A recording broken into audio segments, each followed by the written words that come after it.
तीर्थयात्रा किसी भी धार्मिक आस्था का एक अभिन्न अंग है।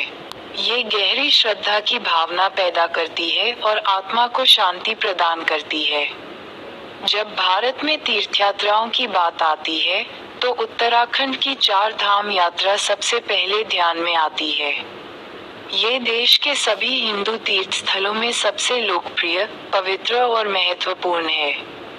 दुनिया भर से लाखों तीर्थयात्री और भक्त पहाड़ों पर जीवन बदल देने वाली इस यात्रा पर जाने का निश्चय करते हैं।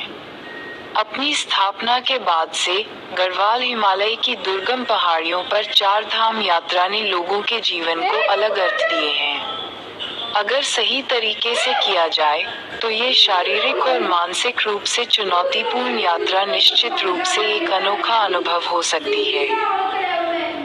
क्या आप मोक्ष प्राप्ति हेतु आत्मा की शुद्धि हेतु यात्रा पर निकलने के बारे में सोच रहे हैं? चार धाम यात्रा के बारे में कुछ बातें हैं जो आपको जाननी चाहिए ताकि यह यात्रा अधिक सार्थक और यादगार बन सके।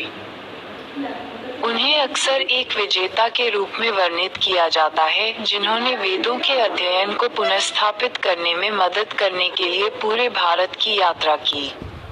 शंकराचार्य के प्रत्येक लेखन का केंद्रीय विषय स्वयं और ब्रह्म की पहचान है।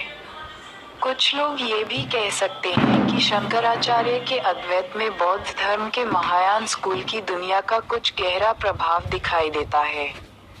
उनके लेखन और टिप्पणियों के अनुसार एक इकाई पूरे समय में अपरिवर्तित रहती है, जो ब्रह्म है, जबकि अन्य परिवर्तनशील संस्थाओं का कोई पूर्ण अस्तित्व नहीं होता है। परिवर्तनशील संस्थाओं का कोई पूर्ण अस्तित्व नहीं होता है। प्राचीनतम ऋषियों के अनुसार आदि शंकराचार्य का जन्म केरल में नंबूद्री ब्राह्मण माता पिता के यहाँ हुआ था।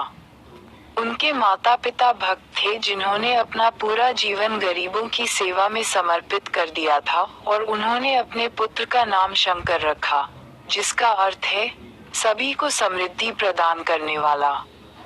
उनके जीवन से संबंधित लेखों से पता चलता है कि वे बहुत कम उम्र से ही संन्यास जीवन की ओर आकर्षित थे। स्थान पर दिव्य आत्माओं का निवास माना गया है। ये बहुत ही पवित्र स्थान माने जाते हैं। केदारनाथ को जहां भगवान शंकर का आराम करने का स्थान माना गया है, वहीं बद्रीनाथ को सृष्टि का 8वां वैकुंठ कहा गया है, जहां भगवान विष्णु 6 माह निद्रा में रहते हैं और 6 माह जागते हैं। यहाँ बद्रीनाथ की मूर्ति शालग्राम शिला से बनी हुई चतुर्भुज ध्यान मुद्रा में है। यहाँ नर नारायण विग्रह की पूजा होती है और अखंड दीप जलता है, जो कि अचल ज्ञान ज्योति का प्रतीक है। शिवपुराण के कोटि रुद्र संहिता में भी व्यक्त किया गया है। नीचे है प्रमुख चार धामों की जानकारी। 1. बद्रीनाथ धाम। हिमालय के शिखर पर स्थित बद्रीनाथ मंदिर हिंदुओं की आस्था का बहुत बड़ा केंद्र है।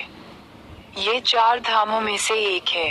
बद्रीनाथ मंदिर उत्तराखंड राज्य में अलकनंदा नदी के किनारे बसा है। पुनः उदर यानी गर्भ में नहीं आना पड़ता है, मतलब दूसरी बार जन्म नहीं लेना पड़ता है। शास्त्रों के अनुसार मनुष्य को जीवन में कम से कम 2 बार बद्रीनाथ की यात्रा जरूर करना चाहिए। मंदिर के कपाट खुलने का समय दीपावली महापर्व के दूसरे दिन, पड़वा के दिन शीत ऋतु में मंदिर के द्वार बंद कर दिए जाते हैं। 6 माह तक दीपक जलता रहता है। पुरोहित ससम्मान पट बंद कर भगवान के विग्रह एवं दंडी को 6 माह तक पहाड़ के नीचे ऊखीमठ विग्रह एवं दंडी को 6 माह तक पहाड़ के नीचे ऊखीमठ में ले जाते हैं। 6 माह बाद अप्रैल और मई माह के बीच केदारनाथ के कपाट खुलते हैं, तब उत्तराखंड की यात्रा आरंभ होती है। 6 माह मंदिर और उसके आसपास कोई नहीं रहता है, लेकिन आश्चर्य कि 6 माह तक दीपक भी जलता रहता और निरंतर पूजा भी होती रहती है। कपाट खुलने के बाद ये भी आश्चर्य का विषय है कि वैसी ही साफ सफाई मिलती है जैसे छोड़कर गए थे। 2. जगन्नाथपुरी। भारत के उड़ीसा राज्य में समुद्र के तट पर बसे 4 धामों में से एक जगन्नाथपुरी की छटा अद्भुत है।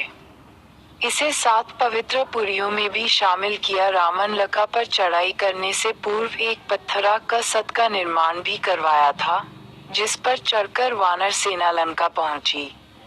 बाद में राम ने विभीषण के अनुरोध पर धनुषकोटि नामक स्थान पर यह सेतु तोड़ दिया था।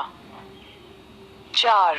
द्वारका, गुजरात राज्य के पश्चिमी सिरे पर समुद्र के किनारे स्थित 4 धामों में से एक धाम और 7 पवित्र पुरियों में से एक पुरी है द्वारका। मान्यता है कि द्वारका को श्री कृष्ण ने बसाया था और मथुरा से